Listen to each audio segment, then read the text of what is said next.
여러분 안녕하세요. 오늘은 헬레니즘 시대에 대한 이야기를 해보도록 하겠습니다. 먼저 이 에피쿠로스 학파에 대해서 이야기를 먼저 나눌 거고요.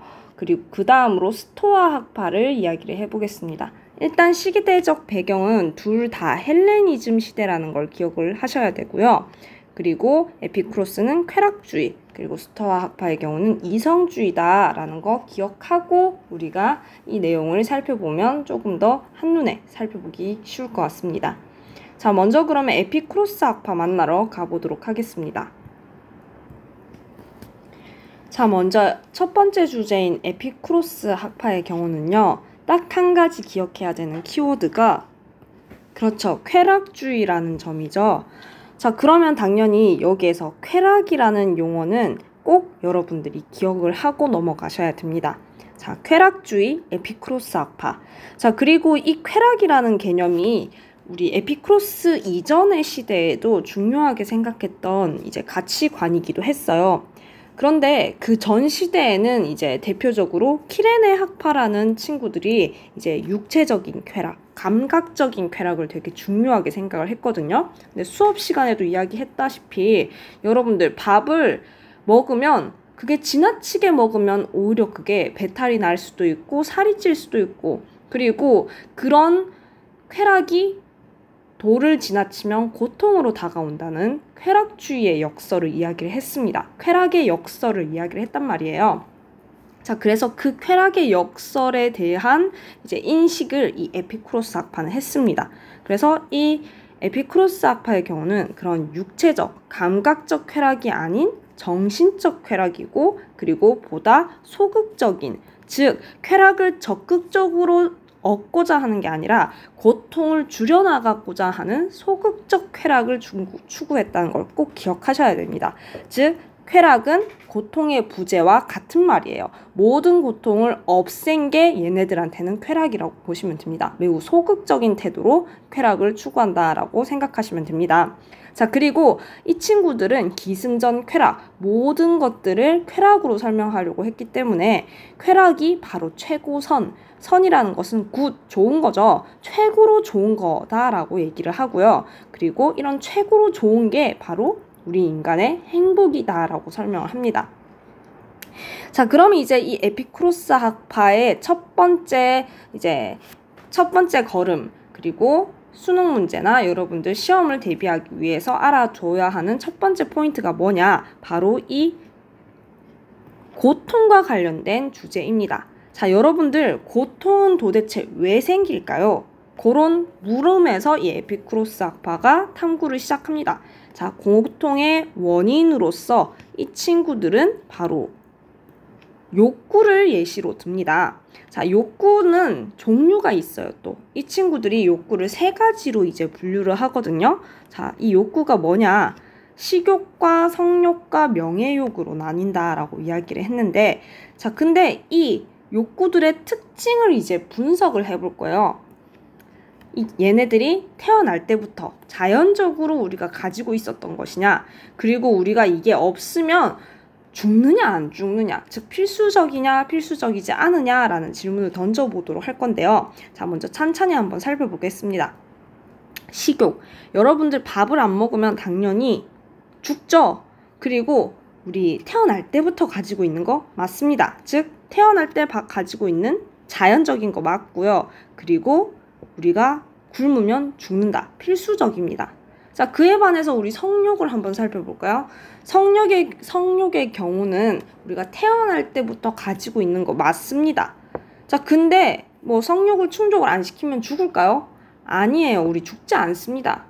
자, 그리고 명예욕 마지막으로 보겠습니다. 명예욕의 경우는 우리가 태어날 때부터 가지고 있는 것도 아니에요. 응애할 때부터 나는 왕이 될 상인가 하면서 태어나지 않잖아요. 즉 자연적이지 않습니다. 자, 그리고 필수적이지도 않아요. 우리가 왕이 안 되면 죽지 않습니다. 그죠? 자, 이런 이제 특징들을 바탕으로 이 에피쿠로스 학파는 고통에 대해서 이제 이야기를 할 거예요. 자, 이 중에서 여러분들 밥을 안 먹어요. 밥을 지금 식욕을 충족을 못 시켜요. 자, 그러면 어떻게 될까요? 죽습니다. 고통을 얻게 됩니다. 자, 그에 반해서 성육의 경우는 우리가 필수적이지 않기 때문에 충족을 안 시켜도 죽지 않습니다. 즉, 우리가 고통을 그렇게 겪지 않아요. 근데 그에 반해서 오히려 이 성욕은 우리가 추구하는 과정에서 오히려 고통을 겪게 되는 거죠. 명예욕을 예시로 또 들어볼게요. 명예욕도 마찬가지입니다. 우리가 꼭 가져야 하는 필수적인 욕구가 아니라는 점이에요.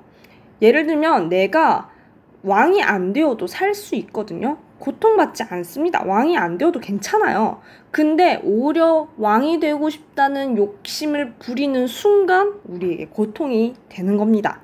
즉, 얘네들은 필수적이지 않기 때문에 추구하는 과정에서, 얘네들을 쫓아가는 과정에서 오히려 우리가 고통을 받게 되는 겁니다. 자, 그래서 여기에서 고통의 원인을 분석을 해볼 수 있었어요. 즉, 자연적이고 필수적인, 요 위에 부분, 자연적이고 필수적인 이 욕구를 충족시켜주지 못할 경우, 굶을 경우 고통을 받게 될 거고요.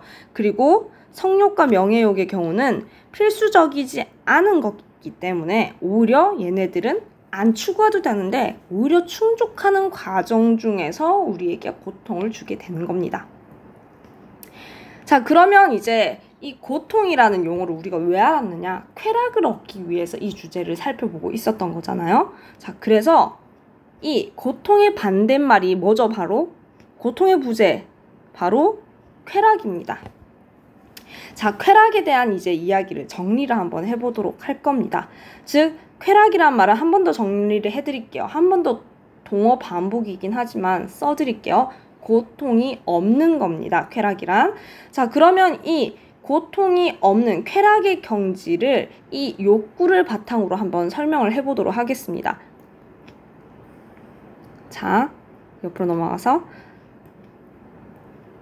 자, 먼저 첫 번째 이 민트색의 경우는 위에 아까 우리 식욕과 관련된, 즉 자연적이고 필수적인 욕구와 관련된 부분이고요. 자, 그리고 이 파란색 부분은 우리 불필요한, 즉 필수적이지 않은, 아까 우리 성욕, 명예욕에 해당하는 여기 왼쪽에서 파란색으로 색칠했던 이 부분입니다. 이렇게 연결해서 봤어요.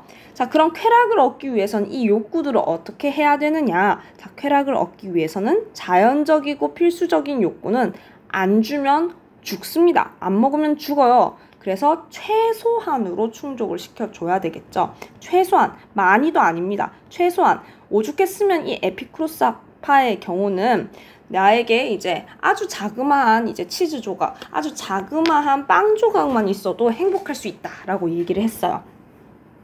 자, 그리고 또 불필요한 욕구는 그럼 어떻게 해줘야 될까요? 바로 절제를 해주는 게 이 친구들의 목적이겠죠. 자, 여기에서 우리가 이 쾌락주의, 아까 설명을 했다시피 적극적으로 뭔가를 얻고자 하는 쾌락이 아니라는 걸 여기서 또 한 번 확인해 볼 수 있겠죠. 즉, 소극적 쾌락을 추구하는 친구들입니다. 그리고 앞에서 이야기했던 거 하나만 더 추가를 하자면 육체적인 쾌락, 즉 감각적인 쾌락을 추구하는 게 아니라 정신적인 쾌락을 조금 더 중요하게 생각하는, 그렇다고 여기서 착각하면 안 되는 게 육체적 쾌락을 추구를 안 한다는 아닙니다. 육체적 쾌락도 중요하게 생각은 하지만 정신적인 쾌락이 더 지속적이고 오래 가는 쾌락이기 때문에 그걸 선택을 하겠다라고 이야기를 합니다. 더 오랫동안, 그리고 더 좋은, 이제 더 질 높은 쾌락을 추구하겠다라는 게 이 친구들의 사상이라고 할 수 있겠죠. 자, 이제 그럼 두 번째 주제는요, 에피쿠로스 학파가 강조하는 두 번째 키워드는 우리가 또 이 쾌락과 또 연관성이 있는 내용이겠죠. 즉, 이상적인 상태에 대해서 이야기를 해보도록 하겠습니다. 즉, 행복의 상태를 이 에피쿠로스 학파의 경우는 이렇게 부릅니다. 바로 아타락시아라고 부릅니다. 자, 그리고 이 아타락시아는 우리 한글로, 이제 한문으로 이제 표현을 해보자면 평정심이라고 부릅니다. 자, 이 용어는 꼭 기억을 해두시면 좋겠죠. 쾌락, 타락 이렇게 연결해서 외우시면 되고요. 그리고 평정심이라는 용어에도 나와 있듯이 마음이 평온한 겁니다. 자, 그러면 이 에피쿠로스의 핵심 키워드 덧붙이면서 이 아타락시아 뜻을 한번 풀이를 해보겠습니다. 즉, 쾌락은 쾌락인데 이 쾌락의 의미가 뭐였죠? 우리 육체에 고통이 없는 거, 고통이 없는, 고통의 부재의 상태가 이 아타락시아의 뜻이겠죠. 즉, 육체에 고통이 없고요. 즉, 마음에 불안도 없습니다. 내 마음이 평온한 그러한 상태를 아타락시아라고 부르고요. 이게 바로 쾌락의 상태이고 행복의 상태이고 최고선의 상태이고 이상적인 상태다라는 거 기억하시면 됩니다. 자, 그러면 이제 이 아타락시아에 도달하기 위한 방법에 대해서 이야기를 해봐야겠죠. 물론 아까 우리 욕구에 대해서 위에서 이야기하면서 민트색 부분처럼 이제 필수적인 욕구를, 자연적인 욕구를 최소한 충족시켜주고 불필요한 욕구를 절제해줘야 된다, 이런 이야기 하긴 했는데 요거를 그럼 어떻게 알아낼 수 있었을까요? 무엇을 통해 알아낼 수 있었을까요? 그 이야기가 세 번째 이제 키워드와 관련되어서 나옵니다. 바로 이성이라는 단어인데요. 에피쿠로스 학파가 쾌락주의 노선을 달리고 있잖아요. 근데 그 반대 노선인 것 같은 이 이성이라는 단어가 나와서 약간 당황해할 수도 있습니다. 하지만 절대로 당황해서는 안 돼요. 왜냐하면 이 에피쿠로스 학파의 경우는 이 이성을 단지 아타락시아, 즉 쾌락을 위한 수단으로 사용하는 겁니다. 얘네들 그 자체가 되게 소중한 건 아니에요. 이성 그 자체가 중요한 게 아니라 이 쾌락을 증진시키는데 도움이 되기 때문에 그냥 써먹을 뿐이에요. 도구일 뿐입니다. 이거 꼭 기억을 해주셔야겠죠? 자, 그러면 이 이성에 대한 이야기를 조금 더 해보겠습니다. 즉, 쾌락과 고통에 대한 이해를 하기 위한 도구일 뿐이에요, 이성은. 자, 그리고 이 이성이라는 이제 이 기능을 잘 발휘하는 그 상태, 지혜의 경우도 이것도 마찬가지입니다. 쾌락을 얻기 위한 수단일 뿐이에요. 모든 이제 이 에피쿠로스에서 이야기하는 모든 덕목들은 우리의 쾌락 증진에 도움이 되기 때문에 쓰이는 수단일 뿐입니다. 요거 기억 꼭 하셔야 돼요. 수단일 뿐이다. 즉, 정리해드리면 쾌락, 고통의 원인을 분석해주는 수단으로 쓰이는 친구가 바로 이성이다. 자, 쾌락, 고통에 대한 이제 그 목표를 도달하기 위한 수단일 뿐이다. 자, 그러면 이 이성의 능력을 통해서 깨달은 게 무엇이었느냐? 아까 설명했죠. 위에 적어놨던 민트색, 파란색 부분처럼 이런 욕구의 종류를 파악을 하게 되었다. 자, 그 과정에서 바로 절제하고 소박한 삶을 살아야겠다라는 것을 깨닫게 해줬습니다. 이성이라는 요 친구가.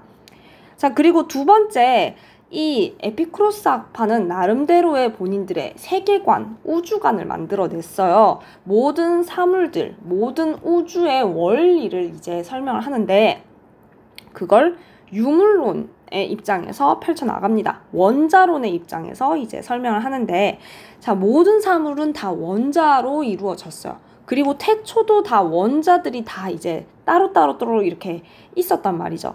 근데 어느 날 갑자기 이 원자 하나가 우연찮게 이탈을 했어요. 원자의 이탈로 인해서 원자들이 부딪혀서 이 세계가 만들어졌다라고 보는 게 이 유물론의 대표적인 사상입니다. 그 설명입니다. 이 세계에 대한 설명이에요. 자, 그럼 방금 이 유물론, 원자론의 이야기에서 유추해 볼 수 있는 여러 가지 요소가 있는데요. 그 당시에 우리 마음에 불안을 줄 만한 요소들이 있어요. 뭐냐면 잘 모르는 이 세계에 대한 설명을 에피쿠로스는 이렇게 합니다. 첫 번째, 자, 우주에 대해서 이제 분석을 할 거예요. 우리의 두려움의 대상, 우리가 잘 모르는 이 우주에 대해서 이야기를 할 거고요. 그리고 또 우리가 두려워하는 존재, 신의 존재를 이 원자론의 입장에서 또 밝혀보도록 할게요. 그리고 마지막, 가장 우리 인간 삶에서 두려운 존재가 또 죽음이라는 이제 그 상황이 우리에게 가장 두렵잖아요. 마음에 불안을 일으키는 그러한 요소잖아요. 요거에 대해서 이제 한번 분석을 해보도록 합시다. 자, 먼저 우주, 우리가 궁금해하는 이 우주는요, 우연찮습니다. 우연성의 원리에 따라요. 왜냐면 아까 이야기했잖아요. 원자들은 원래 다 떨어져 있었는데 어느 날 하나의 우연찮은 이탈로 인해서, 원자의 이탈로 인해서 원자들이 충돌하게 되었고 세계가 발생했다. 그러면 우주는 우연찮게 만들어졌다. 자, 그럼 두 번째 신, 우리가 늘 우리에게 벌을 줄까봐 벌벌 떨고 두려워하는 이 신의 존재, 사실 우리 인간 사회에 개입하지 않습니다. 있다고 해도 인간 사회에 개입하지 않아요. 왜냐하면 그냥 모든 것들은 다 우연에 의해서 일어난 거예요. 이 세계가 발생한 것도 신이 만들어낸 게 아니라 우리 그 세계의 원자들의 충돌로 인해서 발생한 걸 뿐이지, 우연찮게 생겨난 걸 뿐이지 신이 만든 거 아니다. 신 두려워할 필요 없어 라고 얘기를 합니다. 자, 그리고 세 번째, 죽음에 대한 이야기도 마찬가지예요. 자, 우리 신체도 다 원자들의 충돌과 원자들의 이제 똘똘 뭉침, 원자의 결합으로 이제 생겨난 존재거든요, 우리 인간은. 근데 죽으면 이 원자가 어떻게 됩니까? 흩어지겠죠. 그럼 이 원자가 흩어지면 우리 인간은 더 이상 고통을 받지 않습니다. 즉, 죽음이 오면 우리 인간은 존재하지 않고요.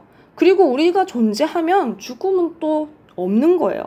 즉, 동전의 양면인 거예요. 우리가 죽음을 경험할 수는 없습니다. 그러면 이미 우리가 없는 거니까. 원자가 이미 흩어진 거니까.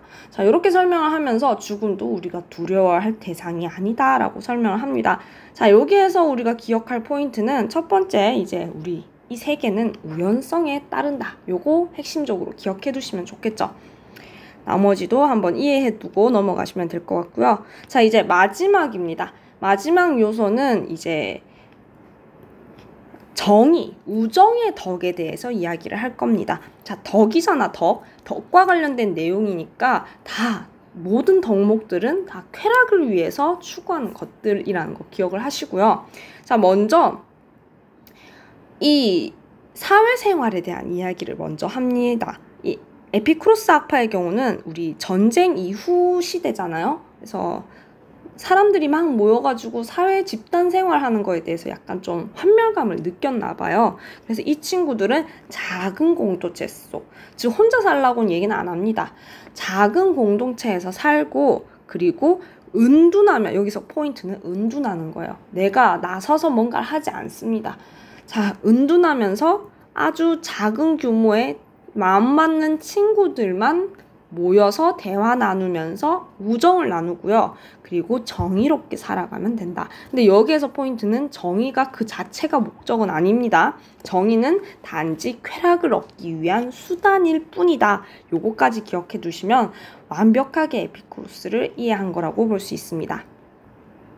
자, 그러면 이 에피쿠로스 학파와 이어서 이제 스토아 학파에 대해서 이야기를 한번 이어나가 보도록 하겠습니다. 자, 먼저 스토아 학파의 핵심 키워드 한 단어만 꼽자면 뭐가 나올까요? 그렇죠. 이성주의입니다. 자, 그리고 쾌락주의와 반대되는 개념으로 많이 쓰인다고 볼 수 있겠죠? 우리 이성의 능력을 더 강조하고 이성 그 자체의 중요성을 이제 부각시키는 친구들입니다. 에피쿠로스는 이성 얘기하긴 했지만 수단일 뿐이었어요. 근데 얘네들은 수단으로 그치지 않습니다. 그 자체가 중요한 거예요. 자, 그리고 이성을 바탕으로 모든 욕구들을 조금 금하는 금욕주의적인 이제 성격을 가지고 있습니다. 자, 그럼 이제 이 스토아 학파의 핵심 단어 바로 이성에 대한 이야기부터 해야겠죠. 근데 이 스토아 학파는 우리가 일상적으로 사용하는 뭐 이성, 너는 이성적인 존재야, 요런 이성의 개념보다 조금 더 포괄적이고 넓은 의미의 이성을 설정을 했습니다. 즉 로고스라고 부를 건데요. 이 로고스는 우리가 평소에 사용하는 생각하는 능력 그 이상의 범주를 의미합니다. 바로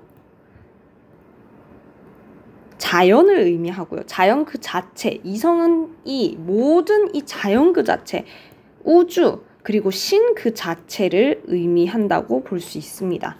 자, 그러면 여기에서 말하는 이 이성의 내용을 바탕으로 해서 이 이성, 자연, 신 얘네들은 도대체 어떤 특징을 가지고 있느냐, 요게 또 이 스토아 학파의 중요 포인트거든요. 자, 얘네들은 과연 어떤 특징을 가지고 있을까? 바로 필연성의 원리에 따릅니다. 필연성.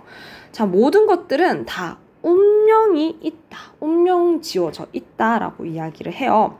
자, 그러면 우리 예시로 그때 선생님 이런 얘기를 했죠. 스토아 학파, 헬레니즘, 전쟁이 13년 거의 그 10여 년 동안 벌어졌을 동안 사람들의 무수한 죽음을 바라봤겠죠. 그리고 자신이 좀 상처도 입었을 거고, 그리고 전쟁 통해서 많은 고민이 있었을 거예요. 그리고 예를 들어서 옆에 있던 내 친구가 칼에 찔러 죽었어. 그리고 그걸로 내가 너무 마음이 아프고 그걸로 내 삶이 너무 피폐해졌어요. 그거에 대해서 이 스토아 학파는 뭐라고 이야기를 하느냐. 그냥 운명으로 받아들여라 라고 이야기를 합니다. 즉 운명에 순응해라. 이 운명을 바꾸려고 하지 마라. 즉 내가 그 친구의 죽음, 만약에 전쟁 통해서 내 옆에 있던 친구가 죽었어. 그것 때문에 슬퍼하는 이유가 내가 그때 이 친구를 살려줬어야 하는 건데, 내가 이 친구 대신 뭔가를 해줬어야 되는데, 즉 운명을 거부하기 때문에, 운명에 뭔가 반하는 행동을 하려고 하기 때문에 고통스러운 거거든요. 자, 그러면 이 운명을 그냥 받아들여. 내 친구가 그때는 이게 운명이었다 하면 내 마음이 편해지면서 결국은 행복해질 거라고 이야기를 하는 거예요. 내가 그때 그런 운명에 거스르려는 그런 마음을 가지지 말고 행복하게 살자라고 이야기를 하는 거예요. 자, 그러면 여기에서 운명은 바로 자연의 뜻을 담고 있겠죠. 아까 이 이성, 자연, 신의 특징을 담고 있는 거니까 이 운명은 자연의 법칙을 담고 있다고 볼 수 있습니다. 즉 자연의 법칙은 이제 이 친구들이 자연법이라고 이제 부를 거고요. 당연히 법이니까 형태가 의무, 뭐뭐 해라, 혹은 무슨 뭘 하거라, 이런 역할을 제시를 해주겠죠. 그 과정에서 우리는 우리 사회에서 각자의 의무가 있고 각자의 이제 역할에 따라서 살아야 된다. 공적으로 나의 사회적 역할, 의무를 수행하면서 살아야 된다라는 주장까지도 펼치게 됩니다. 뒤에 이제 세계시민주의 이야기할 때 동그라미 3번, 빨간색 동그라미 3번 키워드 얘기할 때 마저 이야기하겠습니다. 자, 그러면 이제 두 번째 키워드 이야기를 해봐야겠죠. 이 스토아 학파도 두 번째, 이상적인 상태에 대해서 이야기를 할 겁니다. 완벽하게 행복한 상태를 뭐라고 부를까요? 바로 아파테이아라고 부릅니다. 선생님이 쉽게 외우려면 아파도 옆에 친구가 아파서 죽었어. 칼에 찔려서 죽었어. 그럼 내 마음이 아파. 그래도 내 마음이 아파도 운명으로 받아들일 테이야 하고 받아들여야 된다라고 이야기를 했죠. 아파도 내 마음이 아파도 운명으로 받아들일 테이야. 자, 그러면 이 아파테이아는 다시 이제 우리말로 번역을 해보자면 부동심입니다. 부동심. 아까 이야기했죠. 내가 운명을 안 받아들이게 된다면 내 마음이 막 요동칠 거야. 내가 왜 그랬지? 그때 그랬으면 안 되는데. 운명에 거스르려는 내 마음속에 파도가 막 일어날 거예요. 그러면 그게 행복하지 않잖아. 그래서 내 마음을 흔들리지 않게, 동요되지 않게 차분하게 내려앉혀줘야 됩니다. 자, 그렇게 하려면 뭐가 필요할까요? 바로 정념을 제거해야 됩니다. 여기에서 정념이라는 용어는 낯설어 하면 안 됩니다. 이제는 이 정념이라는 것은 감정이긴 감정인데 그 감정에 따라서 일어나는 이제 나의 잡생각, 사념들이라고 생각하면 돼요. 내가 감정에 의해서 생겨나는 나의 억누르기 힘든 그런 각종 생각들. 내가 왜 그때 친구를 구하지 않고 내가 그랬을까 하는 나의 이렇게 슬픔 혹은 분노, 이런 감정들을 어떻게 해야 된다? 제거해야 된다. 왜냐하면 그거는 내가 어떻게 할 수 있는 일이 아니었으니까. 즉 어떤 상황에도 이제는 동요되면 안 됩니다. 왜냐하면 운명이라고 받아들이면 되는 거기 때문에. 근데 그 운명은 무엇을 통해서 파악할 수 있을까요? 그렇죠. 바로 이성을 통해서 파악할 수 있습니다. 왜냐하면 이 자연의 이 이성이 우리의 이성하고 연결이 다 되어 있어. 그래서 우리의 이성을 파악을 하면 이제 자연의 이제 이 이성을 파악할 수 있는 거야. 자연의 본성을 나의 이성으로도 파악을 할 수 있는 거죠. 그래서 이제 정념을 제거하고 이성을 따르는 상태가 바로 이 스토아 학파가 강조하는 이상적인 상태입니다. 자, 근데 여기에서 이제 궁금증이 생겨날 거예요. 그러면 내 마음속에 일어나는 모든 감정과 생각들을 제거해야 되는가? 라는 질문이 등장할 수 있겠죠. 이 정념과 관련해서 질문 하나 던져보겠습니다. 모든 정념을 그러면 제거를 해야 될까? 이 질문에 이 스토아 학파는 뭐라고 대답을 할까요? 바로 아니다 라고 얘기를 하겠죠. 모든 정념을 제거하라고 하지 않습니다. 자, 이 정념에도 이제 종류가 있어요. 자, 어떤 종류가 있냐면 이제 두 가지로 나뉠 거거든요. 자, 첫 번째로는 이제 자연적 정념. 자, 그리고 두 번째로는 비자연적 정념. 이렇게 나누어서 이야기를 할 건데, 먼저 자연적 정념은 이제 인류의 부모의 사랑, 이건 태어날 때부터 우리가 모두가 가지고 있는 이제 그런 이제 감정들이고요. 비자연적 전념에 뭐가 있냐면 이제 뭔가 쾌락을 추구하고 막 쫓아가고 부를 쫓아가고 명예를 쫓아가고 이런 것들은 이제 비자연적인 정념이라고 이야기를 합니다. 자, 여기에서 이제 인류애와 부모의 사랑 이런 것들은요, 우리가 태어날 때부터 가지고 있는, 그리고 우리가 인정해줘도 되는 그런 정념이라고 이야기를 하고요. 그리고 비자연적 정념의 경우는 아니다, 제거해야 된다라고 이야기하는 정념입니다. 자, 어쨌든 근데 모든 정념에는 우리가 얽매여서는 안 되긴 합니다. 모든 정념에 초연하긴 해야 돼요. 초연하다는 용어가 뭐냐면 이제 어떤 상황에도 동요되지 않는 거, 이게 초연이라는 의미거든요. 그래서 모든 감정에 초연하긴 해야 되지만 어쨌든 뭐 모든 걸 제거하라 이런 극단적으로 이렇게 표현하기에는 우리가 NO라고 대답을 해야겠죠. 왜냐하면 자연적인 정념은 인정을 해줘야 된다. 자, 그러면 이제 여기에서 여러분들도 궁금한 점이 생겨날 수 있는데 어떤 점이냐? 자, 쾌락과 부와 명예에 대한 이야기를 할 건데 이것도 이제 완전 핵심으로 우리가 변별력을 따지는 이제 문제 증정할 수 있는 질문이에요. 뭐냐면 이런 질문이 있어. 쾌락, 부, 명예는 우리가 어떻게 대해야 되는 걸까라고 이야기를 하는데, 참고로 여러분들 착각을 하시면 안 됩니다. 쾌락, 부, 명예는 그 자체가 나쁜 게 아닙니다. 즉 얘네들이 그렇다고 좋은 것도 아니에요. 즉 선도 아니고 악도 아닙니다. 자, 그러면 얘네들은 굳이 우리가 원하지도 말아야 되고요. 그리고 피하지도 말아야 되는 대상이에요. 자, 근데 우리는 뭐가 나쁜 거냐면 쾌락, 부, 명예 자체가 나쁜 게 아니라 얘네들을 쫓아가는 우리의 감정이 잘못된 거예요. 그게 나쁜 거예요. 자, 이해되셨나요? 다시 한번 정리. 쾌락, 부, 명예 자체는 그 자체는 나쁜 게 아닙니다. 심지어 여기 학습지에는 그 외에도 이제 죽음과 삶에 대한 이야기도 적혀 있잖아요. 자, 이런 거요. 죽음 그 자체가 나쁜 게 아니잖아. 사실 우리 죽는 게 나쁜 게 아니에요. 근데 뭐가 나쁘냐면 그 죽음을 두려워하고 그걸 피하려고 하는 나의 마음이 우리에게 불행을 주는 거야. 그죠? 죽음 자체는 운명이거든. 운명이라서 우리에게 나쁜 게 아니에요. 어쩔 수 없는 현상이란 말이에요. 자, 선도 아니고 악도 아니야. 자, 근데 그것을 피하려고 하는 나의 감정으로부터 불행이 생겨나니까 그게 악인 거다라고 생각해 볼 수 있겠죠? 자, 그러면 이제 정념에 대한 이야기는 이 정도에서 마무리를 짓고요. 자, 마지막 이제 키워드 세계시민주의라는 용어에 대한 설명만 하고 마쳐보도록 하겠습니다.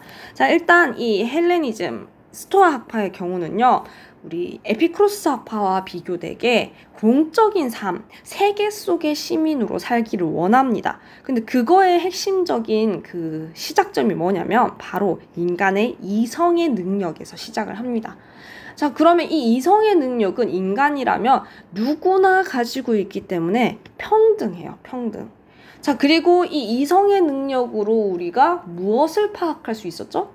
그렇죠. 이 자연의 법칙을, 즉 자연법을 파악할 수 있었고, 그리고 우리 모두의 자연법을 우리 모두의 공통 규칙, 모두의 공통 법인 자연법을 따를 수 있게 되었어요.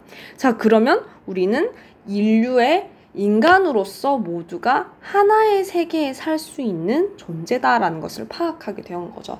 그래서 공적인 삶, 이 자연법을 바탕으로 인간의 이제 역할과 의무를, 사회 속의 역할과 의무를 파악해서 세계 시민으로서 살아가자라는 이야기를 합니다. 자, 이쯤에서 그러면 이제 헬레니즘 시대 마무리 지어 보도록 하겠습니다. 한눈에 이렇게 키워드들 모아서 보면 좋고요. 자, 두 사상 모두 헬레니즘 시대의 사상이라고 볼 수 있습니다. 자, 공통점은 둘 다 평온한, 마음이 평온한, 사실 아타락시아, 아파테이아 용어가 다르긴 하지만 마음이 평온함을 강조했다는 점에서는 공통점이라고 할 수 있겠죠. 자, 그리고 행복한 삶을 추구했다. 우리 마음에 불안이 없는 삶을 추구했다라는 점에서는 공통점이라고 할 수 있습니다. 자, 그리고 또 둘 다 이성의 기능을 이야기를 했어요. 에피쿠로스도 이성을 중요하게 생각을 했습니다. 다만 쾌락을 위한 수단일 뿐 이제 목적이 될 수는 없었죠. 자, 그 부분은 이제 잠깐 체크하고 넘어가 보도록 할게요. 자, 보라색으로. 자, 선생님이 보라색을 가져와서 중요한 부분만 짚어드리겠습니다.